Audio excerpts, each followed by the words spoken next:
Chapitre 18. Un réformateur américain. Pour lancer la proclamation du retour de Jésus-Christ, Dieu choisit un simple cultivateur, au cœur droit et loyal, qui en était venu à douter de l'autorité des Écritures, mais qui désirait sincèrement connaître la vérité. Né à Lowhampton, dans l'État de New York, en 1782, William Miller, comme bien d'autres réformateurs, avait passé sa jeunesse à l'école de la pauvreté, où il avait puisé des leçons d'énergie et de renoncement.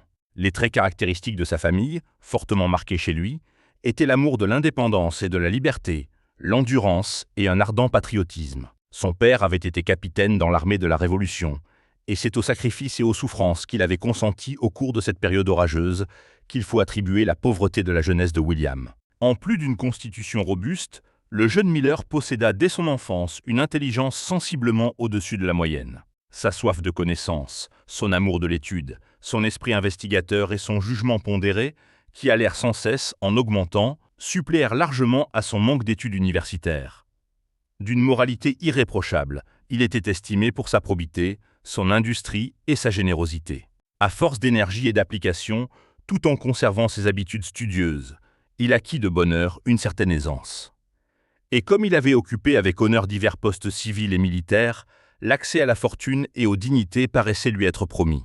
De sa mère, profondément pieuse, il reçut dans son jeune âge une empreinte qui devait s'atténuer lorsqu'il entra, plus tard, en relation avec des déistes, pour la plupart respectables, humains et généreux. Ceux-ci, élevés dans des institutions chrétiennes et redevables à la parole de Dieu du respect et de la confiance dont ils jouissaient, en étaient cependant venus à combattre la Bible.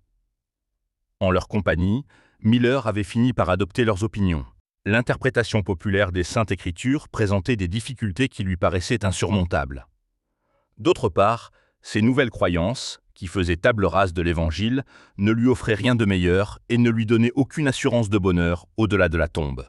Aussi était-il loin d'en être satisfait, et l'avenir lui paraissait-il enveloppé de sombres nuages. Miller était resté 12 ans dans ses sentiments, quand, arrivé à l'âge de 34 ans, il fut convaincu de pécher par le Saint-Esprit. Voici comment il raconta plus tard les luttes morales qu'il affronta alors. La perspective de l'anéantissement avait pour moi quelque chose de lugubre et de glacial, tandis que celle d'un jugement futur équivalait à la perdition certaine de tous les hommes. Le ciel était d'airain au-dessus de ma tête, la terre de fer sous mes pas. Qu'était-ce que l'éternité? Pourquoi la mort régnait-elle? Plus je raisonnais, plus je voyais s'éloigner les solutions. Plus je réfléchissais, plus mes idées étaient confuses. Je tentais de n'y plus penser, mais je n'en étais pas capable. Aussi étais-je vraiment malheureux, mais sans savoir pourquoi.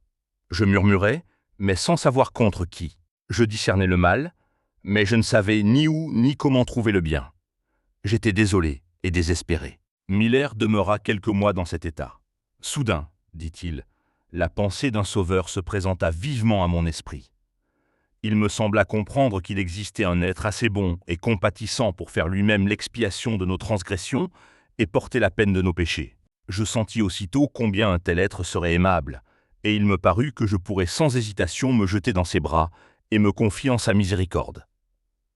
Constatant d'ailleurs qu'en dehors des Saintes Écritures, je ne trouverais aucune preuve ni de l'existence de ce Sauveur, ni de la vie à venir, j'en commençai l'étude. Voyant que les Écritures nous révèlent exactement le Sauveur dont j'avais besoin, je me demandais, avec un certain embarras, comment un livre non inspiré pouvait présenter des principes si bien adaptés aux besoins de l'homme déchu. Et je fus obligé d'admettre que la Bible devait être inspirée de Dieu. Ce livre devint mes délices, et Jésus, mon unique et meilleur ami, mon Sauveur, celui qui se distingue entre 10 000. Les Saintes Écritures, qui auparavant me paraissaient obscures et contradictoires, furent désormais une lampe à mes pieds et une lumière sur mon sentier. Je trouvai le repos. Le Seigneur m'apparut comme un rocher au milieu de l'océan de la vie. Désormais, la Bible constitua ma principale étude, et je m'y consacrai avec délice. Convaincu qu'on ne m'avait jamais fait contempler la moitié de sa beauté et de sa gloire, je me demandais avec étonnement comment j'avais pu la rejeter. J'y trouvai la satisfaction de toutes les aspirations de mon cœur, et un remède à toutes les maladies de mon âme. Perdant le goût de toute autre lecture, je m'appliquai désormais à rechercher en Dieu la sagesse dont mon cœur avait besoin. Miller fit une profession publique de sa foi en une religion qu'il avait méprisée. Ses amis incrédules ne se firent pas, faute de lui servir tous les arguments qu'il avait lui-même, souvent avancés contre l'autorité des Saintes Écritures. Ne se trouvant pas alors en état de les réfuter, il se dit que si ce livre est une révélation divine, il doit s'expliquer lui-même et être adapté à l'intelligence de l'homme. En conséquence, il prit la résolution de l'étudier par lui-même et de s'assurer si ces contradictions étaient réelles ou seulement apparentes. S'efforçant d'abandonner toute idée préconçue et se passant de commentaires, il se mit à comparer les textes entre eux à l'aide des références marginales et d'une concordance. Commençant par la Genèse, il poursuivit méthodiquement cette étude, verset après verset, ne quittant un passage qu'après en avoir clairement saisi le sens. Quand un point lui paraissait obscur, il le comparait avec tous les passages pouvant avoir quelque rapport avec le sujet, mais en laissant à chaque mot son sens propre. Dès que son interprétation concordait avec tous les autres passages, il considérait la difficulté comme résolue. C'est ainsi qu'en présence d'un texte difficile à comprendre, il en trouvait l'intelligence dans un autre. À mesure qu'il avançait dans son étude, en demandant à Dieu avec ferveur de lui accorder sa lumière, il constatait la véracité de cette parole du psalmiste. La révélation de tes paroles est claire. Elle donne de l'intelligence aux simples. L'intérêt de Miller s'accrut encore quand il aborda l'étude des livres de Daniel et de l'Apocalypse. En leur appliquant les mêmes principes d'interprétation qu'aux autres livres de l'Écriture, il ne tarda pas à découvrir, à sa grande joie, que les symboles prophétiques étaient intelligibles. Il vit que les prophéties s'accomplissaient littéralement et que toutes les figures, métaphores, paraboles et similitudes, si elles n'étaient pas expliquées dans le contexte, trouvaient ailleurs leur définition en termes propres. Je pus me convaincre, remarque-t-il, que la Bible est un système de vérité si clairement révélé et si simplement exposé que l'homme craignant Dieu, fût-il un ignorant, ne peut s'y tromper. Alors qu'il suivait l'une après l'autre, à travers l'histoire, les grandes chaînes prophétiques, leurs accomplissements, se découvrant à ses yeux, venaient récompenser ses efforts. Les anges de Dieu dirigeaient son esprit et lui donnaient l'intelligence des Écritures. En étudiant les prophéties dont l'accomplissement est encore futur, Miller ne tarda pas à être persuadé que l'idée populaire qui place avant la fin du monde un règne spirituel de Jésus-Christ cornu sous le nom de millénium n'est pas sanctionnée par l'Écriture. Cette doctrine d'une ère de 1000 ans de justice et de paix précédant le retour du Seigneur rejette naturellement bien loin dans l'avenir les terreurs du grand jour de Dieu. Mais, bien qu'elle soit séduisante, elle est en opposition avec les enseignements de Jésus-Christ et de ses apôtres qui ont déclaré que le bon grain et l'ivraie doivent croître ensemble jusqu'à la moisson, c'est-à-dire jusqu'à la fin du monde, que les hommes méchants et imposteurs avanceront toujours plus dans le mal, égarant les autres et égarés eux-mêmes, que, dans les derniers jours, il y aura des temps difficiles, et que le royaume des ténèbres durera jusqu'à l'avènement du Seigneur, pour être alors consumé par le souffle de sa bouche et détruit par l'éclat de son avènement. L'Église apostolique n'a pas connu la doctrine de la conversion du monde et d'un règne spirituel du Christ avant son retour en gloire. Ce dogme n'a été adopté par les chrétiens que vers le commencement du XVIIIe siècle. Ses fruits, comme ceux de toutes les erreurs, ont été funestes. Reléguant le retour du Seigneur dans un avenir lointain, il a empêché beaucoup de croyants de prendre au sérieux les signes avant-coureurs de ce retour. Il tente à créer un sentiment de sécurité illusoire et conduit un grand nombre de gens à négliger la préparation exigée. Miller vit que les Écritures enseignent formellement le retour personnel et visible de Jésus-Christ. Saint Paul écrit « Le Seigneur lui-même, à un signal donné, à la voix d'un archange et au son de la trompette de Dieu, descendra du ciel. » Et le Sauveur déclare que les tribus de la terre verront le Fils de l'homme venant sur les nuées du ciel avec puissance et une grande gloire. Car, comme l'éclair part de l'Orient et se montre jusqu'en Occident, ainsi sera l'avènement du Fils de l'homme. Il sera accompagné des armées célestes. Le Fils de l'homme viendra dans sa gloire avec tous les anges. Il enverra ses anges avec la trompette retentissante, et ils rassembleront ses élus. Alors les justes décédés ressusciteront et les justes vivants seront changés. Nous ne mourrons pas tous, dit l'apôtre, mais tous nous serons changés. En un instant, en un clin d'œil, à la dernière trompette. La trompette sonnera, et les morts ressusciteront incorruptibles, et nous serons changés. Car il faut que ce corps corruptible revête l'incorruptibilité, et que ce corps mortel revête l'immortalité. Dans son épître aux Thessaloniciens, après avoir décrit la venue du Seigneur, il ajoute « Les morts en Christ ressusciteront premièrement. Ensuite, nous les vivants, qui serons restés, nous serons tous ensemble enlevés avec eux sur des nuées, à la rencontre du Seigneur dans les airs, et ainsi nous serons toujours avec le Seigneur. » Ce n'est qu'à la venue personnelle de Jésus que ses disciples recevront le royaume, comme le prouvent ces paroles du Sauveur. Lorsque le Fils de l'homme viendra dans sa gloire, avec tous les anges, il s'assiera sur le trône de sa gloire. Toutes les nations seront assemblées devant lui. Il séparera les uns d'avec les autres, comme le berger sépare les brebis d'avec les boucs, et il mettra les brebis à sa droite, et les boucs à sa gauche. Alors le roi dira à ceux qui seront à sa droite, « Venez, vous qui êtes bénis de mon Père. Prenez possession du royaume qui vous a été préparé dès la fondation du monde. » Dans les passages cités, Miller apprit qu'à la venue du Fils de l'homme, les morts ressusciteront incorruptibles et que les vivants seront changés. En effet, comme le dit Paul, la chair et le sang ne peuvent hériter le royaume de Dieu, ni la corruption hériter l'incorruptibilité. Il s'ensuit que nous n'y pouvons entrer dans notre état actuel. Voilà pourquoi, à sa venue, Jésus confère l'immortalité à ses élus et les met en possession d'un royaume qu'ils n'ont eu, jusqu'alors, qu'en espérance. Ces passages et d'autres encore convainquirent Miller que des événements généralement placés avant la venue du Sauveur, tels qu'un règne universel de paix et l'établissement du règne de Dieu sur la terre, sont postérieurs à cette venue. D'ailleurs, tous les signes des temps et l'état du monde correspondaient à la description prophétique des derniers jours. Il résultait donc de la seule étude des Écritures à laquelle se livrait Miller, que le temps assigné à notre terre dans son état actuel touchait à sa fin. Une autre preuve qui fut pour moi d'un grand poids, écrivait-il, c'est la chronologie des Écritures.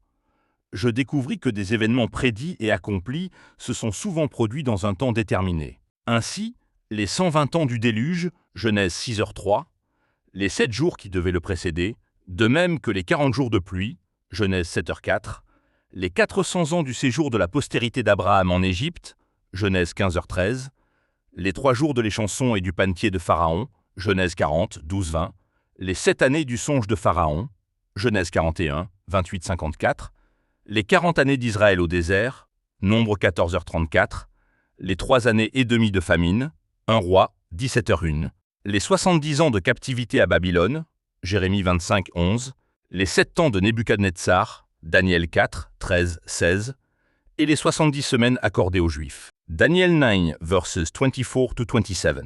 Tous les événements inclus dans ces diverses périodes se sont accomplis conformément à la prédiction. Aussi, lorsqu'en étudiant les Écritures, Miller trouva des périodes dont il était convaincu qu'elles aboutissaient au retour du Seigneur, il ne put s'empêcher de les considérer comme marquant les temps annoncés d'avance par la bouche de tous ses prophètes. Les choses cachées sont à l'Éternel, notre Dieu. Les choses révélées sont à nous et à nos enfants à perpétuité, avait dit Moïse.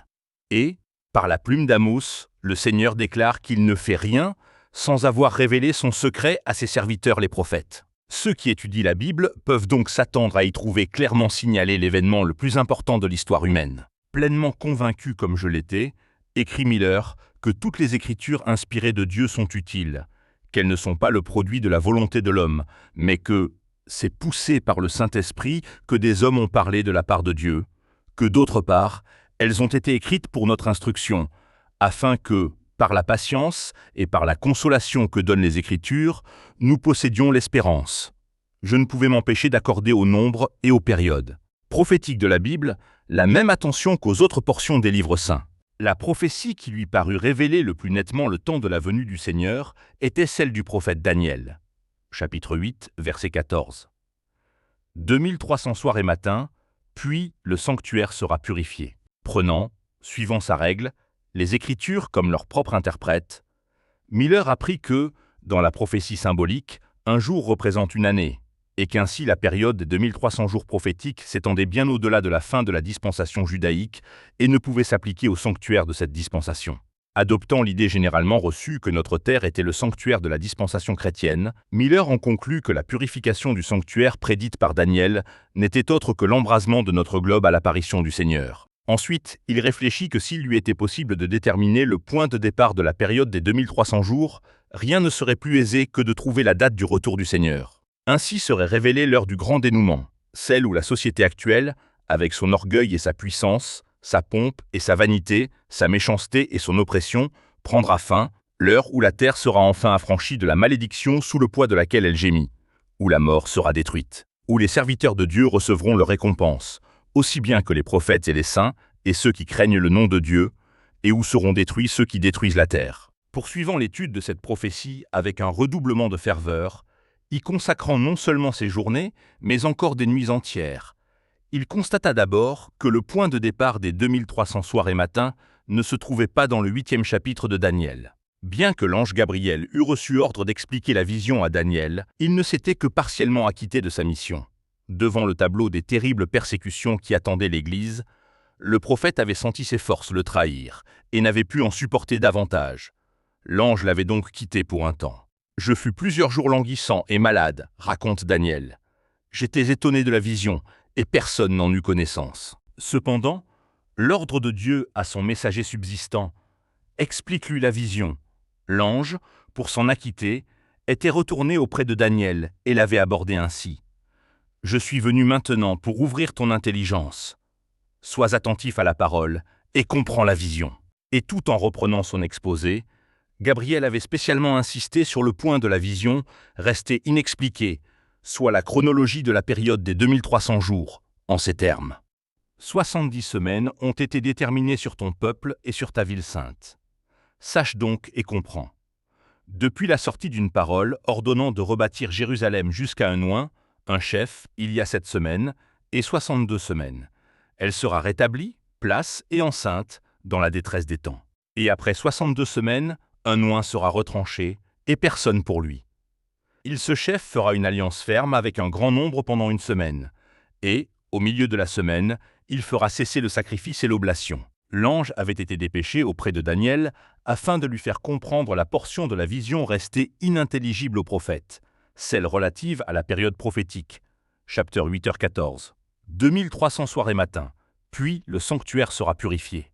Aussi, après avoir dit à Daniel « Sois attentif à la parole et comprends la vision », les premiers mots de l'ange furent « 70 semaines ont été déterminées sur ton peuple et sur ta ville sainte ». Le verbe traduit ici par « déterminé » signifie littéralement « retranché ». Or, 70 semaines représentent 490 années. L'ange déclare donc que cette période a été retranchée et mise à part pour le peuple juif. Mais retranchée de quoi? La période des 2300 soirs et matins étant seule mentionnée dans la vision, les 70 semaines ne peuvent être retranchées que de celle-là. Il s'ensuit que cette période de 70 semaines fait partie des 2300 jours, et que les deux périodes ont le même point de départ. Or, l'ange annonce que les 70 semaines commenceront avec la parole ordonnant de rétablir et de rebâtir Jérusalem. Un seul point restait obscur.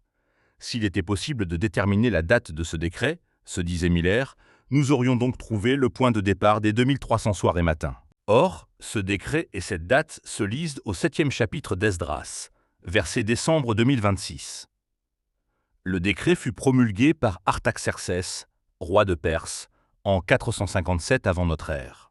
On lit également dans le même livre, 6h14, que la maison de l'Éternel se construisit d'après l'ordre du Dieu d'Israël et d'après l'ordre de Cyrus, de Darius et d'Artaxercès. En rédigeant, en confirmant et en complétant le décret, ces trois rois l'amenèrent à la perfection requise par la prophétie pour lui permettre de marquer le commencement des 2300 ans. En prenant l'année 457 comme date de la promulgation du décret en question, on constata que tout ce qui devait marquer les 70 semaines s'était réalisé. Le texte disait « Depuis la sortie d'une parole ordonnant de rebâtir Jérusalem jusqu'à un oint, un chef, il y a 7 semaines, et 62 semaines, soit 69 semaines prophétiques ou 483 ans. » C'est en l'automne de l'année 457 que le décret d'Artaxercès entra en vigueur. En ajoutant à cette date 483 ans, on arrive à l'automne de l'année 27 de notre ère, où la prophétie fut accomplie. C'est en effet en l'automne de cette année 27 que Jésus reçut le baptême des mains de Jean-Baptiste et fut oint du Saint-Esprit. L'apôtre Pierre y fait allusion en disant « Dieu a oint du Saint-Esprit et de force, Jésus de Nazareth. Et Jésus de même.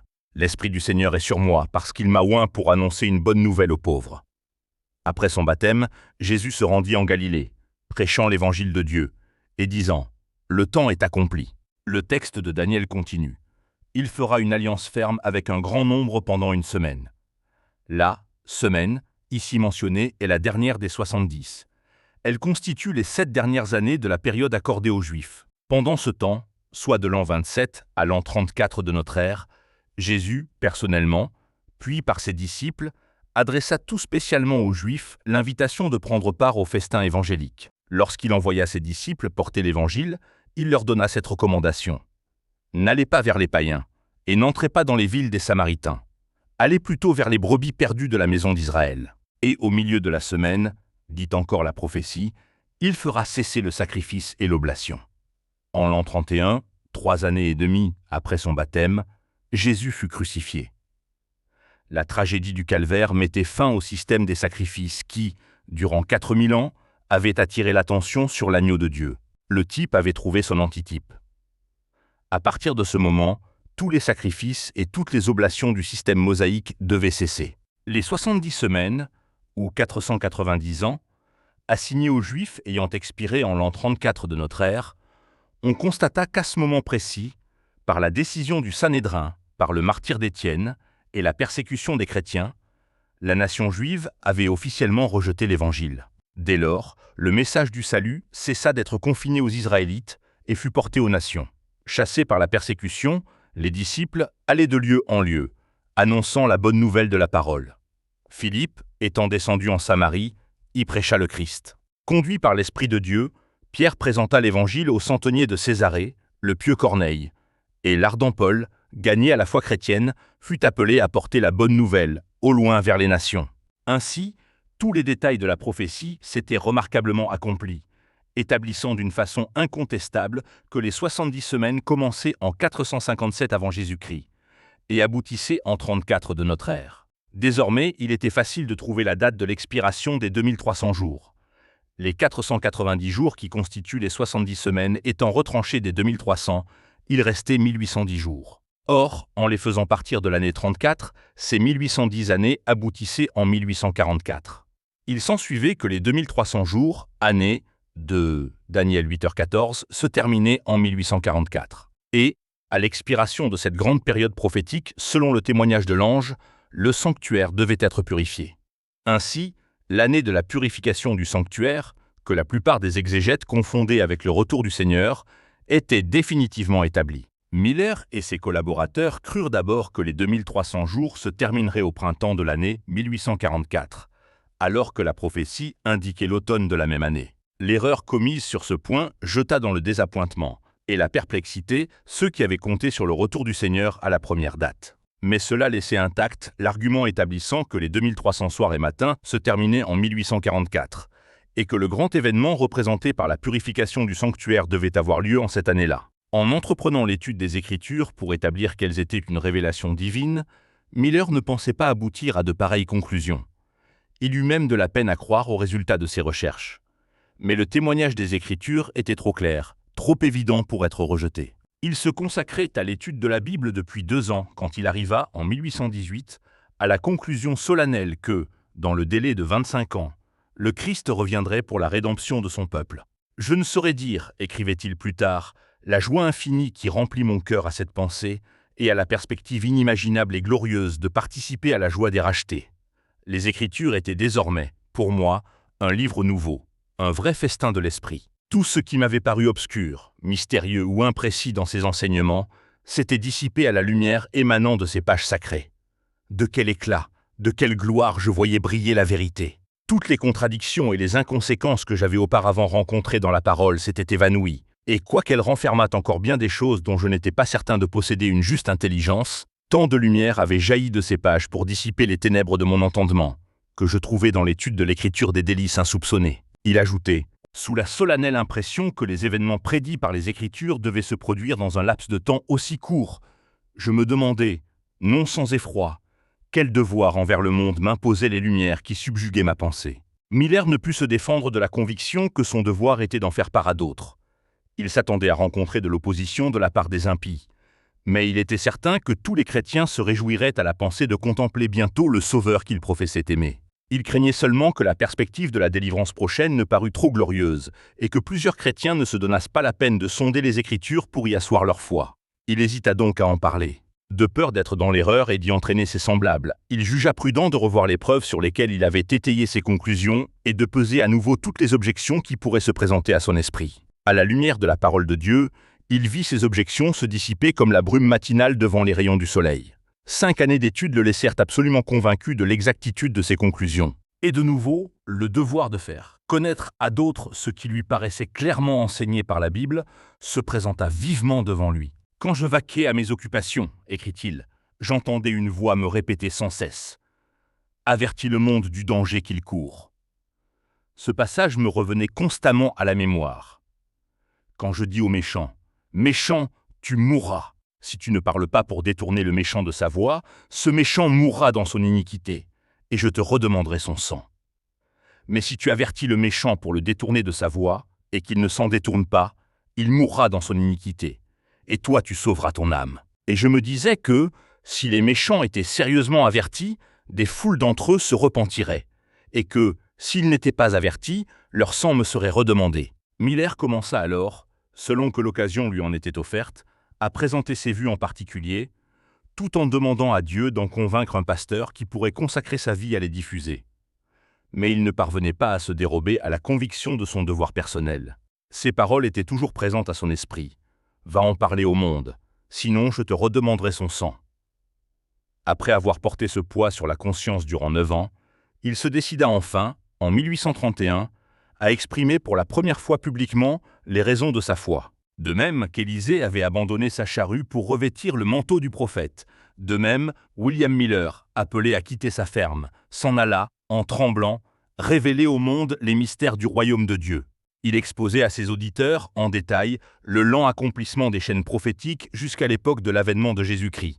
À chaque nouvelle tentative, ses forces et son courage augmentaient à la vue du vif intérêt suscité par ses paroles. Ce n'avait été qu'à la sollicitation de ses frères, dont l'appel lui parut être la voix de Dieu, qu'il avait consenti à exposer publiquement ses convictions. Il avait alors 50 ans. N'ayant jamais parlé en public, il se sentait comme écrasé par le sentiment de son incapacité. Mais, dès le début, son activité fut bénie et contribua au salut des âmes. Sa première conférence fut suivie d'un réveil au cours duquel 13 familles, à l'exception de 2 personnes, se convertirent. On lui demanda aussitôt de prendre la parole dans d'autres localités. Et, presque partout où il portait ses pas, son travail était suivi d'un réveil spirituel. Des pécheurs se convertissaient, des chrétiens devenaient plus fervents. Des déistes et des incrédules reconnaissaient la véracité des Écritures et de la religion chrétienne. On rendait de lui ce témoignage. Il atteint une catégorie de personnes sur lesquelles d'autres n'ont aucune prise. Ses prédications avaient pour effet d'attirer l'attention du public sur les choses de la religion et de réprimer la mondanité et la sensualité du siècle. Dans chaque localité, ou à peu près, les convertis se comptaient par vingtaines, parfois par centaines. En bien des endroits, les églises protestantes de toute tendance lui étaient grandes ouvertes, et c'étaient généralement les pasteurs de ces églises qui l'invitaient. Sa règle invariable était de ne se rendre que là où il était invité. Néanmoins, il se trouva bientôt dans l'impossibilité de répondre ne fût-ce qu'à la moitié des appels qui lui étaient adressés. Plusieurs de ceux qui n'acceptaient pas les théories de Miller touchant le temps exact du retour du Seigneur n'en avaient pas moins la conviction qu'il était proche et qu'il fallait s'y préparer. Dans quelques grandes villes, ces travaux firent une impression remarquable. Des cabaretiers abandonnèrent leur trafic et transformèrent leurs débits en salles de réunion. Des maisons de jeu fermèrent leurs portes. Des incrédules, des déistes, des universalistes, des débauchés se réformèrent. Certains d'entre eux n'avaient pas mis les pieds dans un lieu de culte depuis des années. Dans quelques villes, les différentes églises organisèrent des réunions de prière dans tous les quartiers et presque à toute heure de la journée. Des hommes d'affaires se réunissaient à midi pour la prière et l'édification. Pas trace d'excitation ni d'extravagance, mais partout un profond sérieux. L'œuvre de Miller, comme celle des premiers réformateurs, tendait à éclairer les intelligences et à réveiller les consciences plutôt qu'à émouvoir. En 1833, l'Église baptiste, dont Miller était membre, lui donna une licence de prédicateur.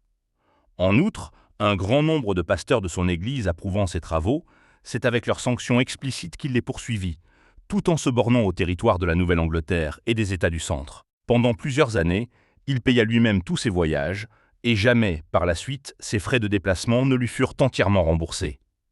Loin d'être lucrative, sa carrière publique greva lourdement ses ressources personnelles. Mais ses enfants étant sobres et industrieux, les revenus de sa ferme suffirent pour entretenir sa nombreuse famille et couvrir ses dépenses. Le dernier des signes précurseurs du retour du Sauveur eut lieu en 1833, 2 ans après que Miller eut commencé ses prédications.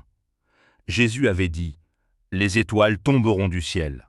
Et Saint Jean, considérant les scènes annonciatrices du jour de Dieu, s'était écrié « Et les étoiles du ciel tombèrent sur la terre, comme lorsqu'un figuier secoué par un vent violent jette ses figues vertes. » Cette prophétie fut accomplie d'une façon frappante par la pluie de météorites du 13 novembre 1833. C'est le plus merveilleux spectacle d'étoiles filantes dont l'histoire conserve le souvenir. Dans toute l'étendue des États-Unis, le firmament semblait en mouvement. Aucun phénomène céleste ne s'est jamais produit dans ce pays, depuis son occupation par les Blancs, qui ait été contemplée avec autant d'admiration par une partie des habitants et avec autant de crainte et de frayeur par l'autre. La sublimité et la grandeur de cette scène vivent encore dans le souvenir de bien des personnes. Jamais la pluie ne tomba plus drue que ces météores.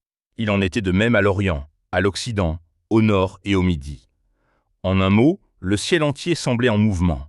Ce spectacle, tel que le professeur Silliman le décrit dans son journal, fut visible dans toute l'Amérique du Nord. Depuis 2 heures du matin jusqu'au grand jour, le firmament étant sans nuages, on put contempler dans toutes les parties du ciel une gerbe incessante de traînées lumineuses. La plume est impuissante à décrire la splendeur de ce spectacle.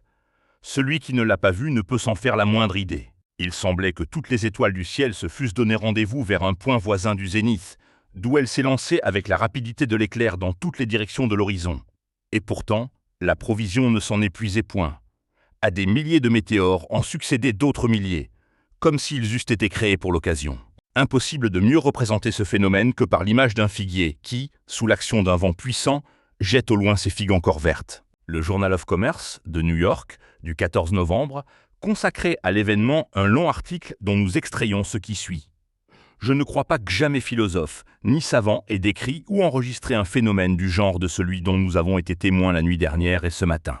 Il y a 18 siècles, un prophète en avait donné une exacte prédiction, ce dont chacun peut se rendre compte s'il consent à admettre qu'une chute d'étoiles, c'est une chute d'étoiles, dans le seul sens où la chose soit littéralement possible. Ainsi s'accomplit le dernier signe avant-coureur du retour du Seigneur, au sujet duquel Jésus avait dit à ses disciples « Quand vous verrez toutes ces choses, sachez que le Fils de l'homme est proche, à la porte. » Après ces signes, l'exilé de Patmos vit le ciel se replier comme un livre qu'on roule, tandis que la terre tremblait, que les montagnes et les îles étaient remuées de leur place, et que les méchants, terrifiés, s'enfuyaient devant le Fils de l'homme. Un grand nombre de ceux qui assistèrent à cette chute d'étoiles la considérèrent comme un signe annonciateur du jugement à venir, comme un symbole solennel, un précurseur certain, un signe miséricordieux du jour, grand et redoutable. L'attention des populations fut ainsi attirée sur l'accomplissement des prophéties, et beaucoup de personnes en vinrent à prêter l'oreille aux prédications relatives à la seconde venue du Seigneur. En 1840, un autre accomplissement des prophéties provoqua le plus vif intérêt. 2 ans auparavant, Josiah Litch, l'un des principaux héros du retour du Christ, avait publié une explication du 9e chapitre de l'Apocalypse où est prédite la chute de l'Empire ottoman. Selon ses calculs, cette puissance devait être renversée en août 1840. Quelques jours avant cette date, il écrivait encore « En admettant que la première période, celle de 150 ans, se soit accomplie exactement avant l'accession au trône de Dragazès, muni de l'autorisation des Turcs, et que les 391 ans et 15 jours aient commencé à la fin de cette première période, elle finirait le 11 août 1840, date à laquelle on peut s'attendre à la chute de l'Empire ottoman à Constantinople. Or, je crois que ce sera réellement le cas. À l'époque spécifiée, la Turquie, par ses ambassadeurs, acceptait la protection des puissances européennes et se plaçait ainsi sous la tutelle des nations chrétiennes. Cet événement accomplissait exactement la prédiction. Quand la chose fut connue, des foules furent convaincues de l'exactitude des principes d'interprétation adoptés par Miller et ses collaborateurs, ce qui donna au mouvement adventiste une impulsion merveilleuse. Des hommes instruits et influents s'unirent à Miller pour prêcher et publier ses convictions. Aussi, de 1840 à 1844, l'œuvre fit-elle de rapides progrès. Aux remarquables facultés intellectuelles de William Miller, faculté fortifiée par la méditation et l'étude, s'ajoutait la sagesse d'en haut, à laquelle il puisait constamment. Sa valeur morale ne pouvait que s'imposer à l'estime et au respect de tous ceux qui savaient apprécier la probité de sa vie et l'excellence de son caractère. Unissant la bonté et l'humilité chrétienne à la douceur, il était prévenant et affable envers chacun, prêt à écouter les opinions adverses et à en peser les arguments. Sans vivacité ni impatience, il soumettait toutes les théories et toutes les doctrines à l'épreuve de la parole de Dieu, et son raisonnement sain, joint à une connaissance approfondie des Écritures, le rendait capable de réfuter l'erreur et de démasquer la fraude. Mais ce ne fut pas sans une violente opposition qu'il poursuivit sa tâche. Comme tous les réformateurs religieux, il vit les vérités qu'il annonçait repoussées par les ministres populaires. Faute de pouvoir soutenir leur position par les Écritures, ils en appelaient aux doctrines des hommes et à la tradition des pères. Alors que les prédicateurs du retour du Christ ne reconnaissaient comme seule autorité que l'Écriture et l'Écriture seule, ils avaient recours au ridicule et à la moquerie, prodiguant leur temps, leur argent et leur énergie pour décrier des gens dont le seul crime était d'attendre avec joie le retour du Sauveur, de s'efforcer de vivre saintement et d'exhorter leur entourage à se préparer à la rencontre de leur Dieu. De grands efforts étaient tentés pour détourner l'attention du public de la question de l'avènement du Seigneur. On faisait passer pour un péché, pour une action répréhensible, le fait d'étudier les prophéties relatives à la fin du monde, ne craignant pas de saper ainsi la foi en la parole de Dieu. L'enseignement des prédicateurs populaires faisait des incrédules, et beaucoup de gens en prenaient occasion pour marcher selon leur convoitise charnelle, résultat que les auteurs du mal mettaient sur le compte des adventistes. Bien que Miller attirât des foules d'auditeurs intelligents et attentifs, son nom était rarement mentionné par la presse religieuse, sauf pour le tourner en dérision et mettre les lecteurs en garde contre lui.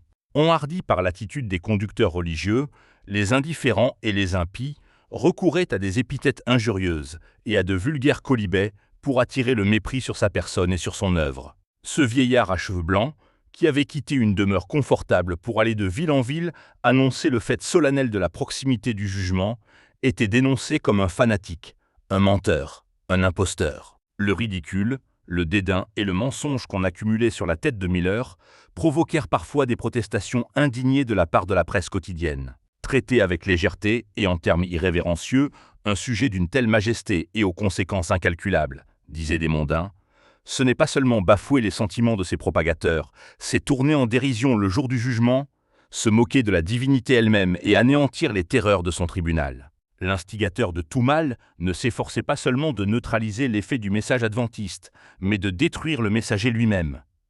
Miller appliquait le tranchant de l'Écriture au cœur de ses auditeurs, censurant leurs péchés et troublant leur paix. Ses paroles claires et pénétrantes provoquaient leur colère. Des gens sans aveu résolurent un jour de le tuer à la sortie d'une réunion. Mais, dans la foule, il y avait des anges. L'un d'eux, qui avait revêtu une forme humaine, prit le serviteur de Dieu par le bras et l'emmena sain et sauf loin de la populace irritée. La tâche de Miller n'était pas achevée. Satan et ses émissaires furent désappointés. En dépit de toute opposition, l'intérêt éveillé par le message du retour du Christ allait croissant. Les auditeurs ne se comptèrent plus par vingtaines ou par centaines, mais par milliers. Après les réunions, les églises avaient enregistré un grand nombre de nouveaux membres, mais ces néophytes ne tardèrent pas à être eux-mêmes en butte à l'opposition. Les églises commencèrent à prendre à leur égard des mesures disciplinaires. Miller adressa alors une lettre ouverte aux chrétiens de toutes les confessions, les mettant en demeure, si ces enseignements étaient erronés, de le lui prouver par les Écritures. « Que croyons-nous, disait-il, que nous n'ayons pas tiré directement de la parole de Dieu que vous reconnaissez vous-même comme unique règle de foi et de vie ? Que faisons-nous qui mérite une si violente condamnation de la part des églises et de la presse, et qui vous autorise à nous exclure de votre communion? Si nous sommes sur une mauvaise voie, je vous supplie de nous dire en quoi nous avons tort. Montrez-nous par la parole de Dieu quelle est notre erreur. Vous nous avez assez abreuvés de ridicule. Jamais cela ne nous convaincra que nous faisons fausse route. Seule la parole de Dieu pourra changer notre manière de voir, car c'est avec calme et avec prière, en nous basant sur les Saintes Écritures, que nous sommes parvenus à nos conclusions. De siècle en siècle, les avertissements du Seigneur ont tous eu le même sort. Lorsque Dieu eut résolu de faire venir le déluge sur l'ancien monde, il en avertit les habitants et leur donna l'occasion de se détourner de leurs péchés. Pendant 120 ans, l'avertissement retentit aux oreilles des pécheurs, les exhortant à se convertir et à échapper à la colère de Dieu. Mais ce message leur parut un conte, et nul n'y prit garde. Enhardis dans leur méchanceté, les antédiluviens se moquèrent du messager de Dieu, ridiculisèrent ses appels et l'accusèrent même de présomption. Comment un homme seul osait-il s'opposer à tous les sages de la terre? Si le message de Noé était vrai, pourquoi tout le monde ne le recevait-il pas? Et ils se refusèrent à croire le message et à chercher un refuge dans l'arche du salut. Ces moqueurs prenaient à témoin la nature, la succession invariable des saisons, la voûte azurée qui n'avait jamais laissé tomber une goutte de pluie, les prairies verdoyantes fertilisées par les douces rosées de la nuit. Et après avoir déclaré avec mépris que le prédicateur de la justice n'était qu'un exalté, ils allaient leur chemin, plus que jamais absorbés dans la recherche des plaisirs et décidés à marcher dans la voie du mal. Mais leur incrédulité n'empêcha pas l'événement prédit d'arriver. Dieu avait longtemps supporté leur méchanceté. Il leur avait donné suffisamment de temps pour se repentir. Aussi, au temps fixé, ces jugements s'abattirent-ils sur les contempteurs de sa miséricorde. Jésus déclare que le monde fera preuve d'une incrédulité analogue au sujet de son retour. Comme les contemporains de Noé ne se doutèrent de rien jusqu'à ce que le déluge vînt et les emporta tous, il en sera de même à l'avènement du Fils de l'homme. Ceux qui se disent « le peuple de Dieu » s'uniront au monde, vivront de sa vie, participeront avec lui aux plaisirs défendus, au luxe et à l'apparat. Les cloches nuptiales tinteront gaiement, et le monde entier comptera sur des années de prospérité. Alors, aussi soudainement que l'éclair déchire la nue, viendra la fin de leur vision enchanteresse et de leurs fallacieuses espérances. De même que Dieu avait envoyé le serviteur de son choix pour avertir le monde de l'approche du déluge, il envoya ses messagers pour faire connaître l'approche du jugement. Et les moqueurs, qui n'avaient pas fait défaut parmi les contemporains de Noé, ne manquèrent pas non plus au jour de Mille-Heures, même parmi ceux qui prétendaient être le peuple de Dieu. Mais pourquoi les églises montrèrent-elles une telle aversion pour la doctrine et la prédication du retour du Christ? Cet événement, cause de désolation et de malheur pour les méchants, est pour les justes une source d'espérance et de joie. Cette grande vérité a, de tout temps, fait la consolation des élus de Dieu. Pourquoi, comme le Sauveur, était-elle devenue une pierre d'achoppement, un rocher de scandale, pour ceux qui prétendaient constituer son Église? Le Seigneur lui-même n'avait-il pas fait à ses disciples cette promesse? Quand « Je vous aurai préparé une place, je reviendrai, et je vous prendrai avec moi » N'était-ce pas un Sauveur compatissant, celui qui, prévoyant la solitude et la douleur de ses disciples, avait envoyé des anges pour les consoler par l'assurance de son retour personnel? Quand, au jour de l'Ascension, les disciples avaient jeté un dernier regard éperdu sur celui qu'ils aimaient, n'avaient-ils pas entendu ces paroles? « Hommes galiléens, pourquoi vous arrêtez-vous à regarder au ciel? Ce Jésus, qui a été enlevé au ciel du milieu de vous, viendra de la même manière que vous l'avez vu allant au ciel. » Ce message de l'ange n'avait-il pas ranimé l'espérance des disciples, et ceux-ci n'étaient-ils pas retournés à Jérusalem avec une grande joie, louant et bénissant continuellement Dieu dans le temple? La proclamation de la venue de Jésus devrait être aujourd'hui, comme elle le fut pour les bergers de la plaine de Bethléem, un sujet de grande joie. Ceux qui aiment réellement le Sauveur ne peuvent s'empêcher d'acclamer le message divin, annonçant le retour de celui en qui sont concentrées leurs espérances de vie éternelle, de celui qui revient, non plus pour être injurié, méprisé et rejeté, comme la première fois, mais en puissance et en gloire, pour racheter son peuple. Seuls ceux qui ne l'aiment pas ne désirent pas sa venue. L'animosité manifestée par les églises à l'ouïe du message céleste était la preuve la plus évidente qu'elles s'étaient éloignées de Dieu. Ceux qui acceptaient le message du retour du Christ voyaient la nécessité de s'humilier devant Dieu et de se convertir. Un grand nombre d'entre eux, qui avaient longtemps hésité entre le Christ et le monde, comprenaient que le temps était maintenant venu de prendre position. Les choses éternelles devenaient pour eux une réalité vivante. Le ciel s'était rapproché, et ils se voyaient coupables devant Dieu. Les chrétiens sentaient naître en eux une vie spirituelle nouvelle. Ils avaient conscience de la brièveté du temps et de la nécessité d'en avertir promptement leurs semblables. L'éternité semblait s'ouvrir devant eux, et leurs préoccupations terrestres s'estompaient. Ce qui se rapportait à leur bonheur ou à leur malheur éternel éclipsait à leurs yeux les choses temporelles. L'Esprit d'en haut reposant sur eux donnait une puissance particulière aux appels qu'ils adressaient à leurs frères et aux pécheurs pour les engager à se préparer en vue du jour de Dieu. Le témoignage silencieux de leur vie quotidienne était une censure constante à l'adresse des chrétiens formalistes. Ces derniers, ne désirant pas être troublés dans la poursuite des plaisirs, des richesses et des honneurs mondains, s'opposaient à la foi adventiste et à ceux qui la proclamaient. Les arguments tirés des périodes prophétiques étant irréfutables, les contradicteurs en déconseillaient l'étude sous prétexte que les prophéties étaient scellées. Les protestants marchaient ainsi sur les brisées de Rome. Alors que l'Église romaine prive le peuple des Saintes Écritures, les églises protestantes prétendaient qu'une portion considérable des écrits sacrés, celle qui met en lumière les vérités relatives à notre temps, était inintelligible. Pasteurs et fidèles alléguaient que les livres de Daniel et de l'Apocalypse étaient mystérieux et impénétrables. Ils oubliaient que Jésus, invitant ses disciples à étudier le livre de Daniel pour s'instruire des événements relatifs à leur temps, leur adressait cette exhortation. Que celui qui lit fasse attention. Quant à l'affirmation que l'Apocalypse est un mystère insondable, elle est contredite par le titre même du livre. Révélation de Jésus-Christ, que Dieu lui a donné pour montrer à ses serviteurs les choses qui doivent arriver bientôt. Heureux, celui qui lit et ceux qui entendent les paroles de la prophétie, et qui gardent les choses qui y sont écrites, car le temps est proche. Révélation est la traduction du mot apocalypse. Heureux celui qui lit, dit le prophète. Cette bénédiction n'est donc pas pour les personnes qui se refusent à lire. Il ajoute, et ceux qui entendent. Elle n'est pas non plus pour les personnes qui ne veulent pas entendre parler des prophéties. Le prophète dit encore, et qui gardent les choses qui y sont écrites.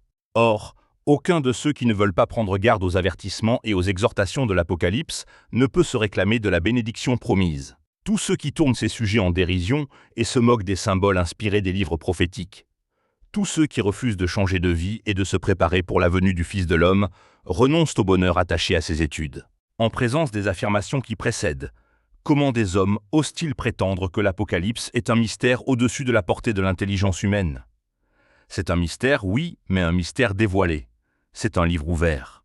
L'étude de l'Apocalypse attire l'attention sur les prophéties de Daniel. Dans ces deux livres, Dieu donne à ses enfants des renseignements très importants, touchant les événements qui doivent se produire à la fin de l'histoire du monde. L'Apocalypse de Saint Jean est la révélation de scènes d'un intérêt palpitant pour l'Église. Dans ce livre, l'apôtre décrit les dangers, les luttes et la délivrance finale du peuple de Dieu.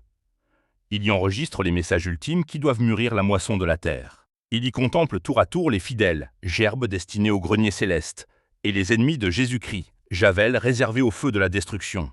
Des révélations d'une grande importance concernant tout spécialement l'Église de la fin lui ont été confiées, afin que ceux qui se détourneraient de l'erreur pour accepter la vérité fussent mis en garde contre les périls et les conflits qui les attendent. Nul n'en est réduit à ignorer ce qui doit arriver sur la terre. Pourquoi cette partie importante des écrits sacrés est-elle si peu connue? D'où vient cette répugnance générale à entreprendre l'étude de ces enseignements? C'est le fruit d'un effort calculé du prince des ténèbres pour cacher aux hommes ceux qui dévoilent ses pièges. Voilà pourquoi Jésus, auteur de cette révélation, prévoyant la guerre qui serait faite à l'étude de l'Apocalypse, a prononcé une bénédiction sur ceux qui la lisent, sur ceux qui l'entendent et sur ceux qui gardent les choses qui y sont écrites.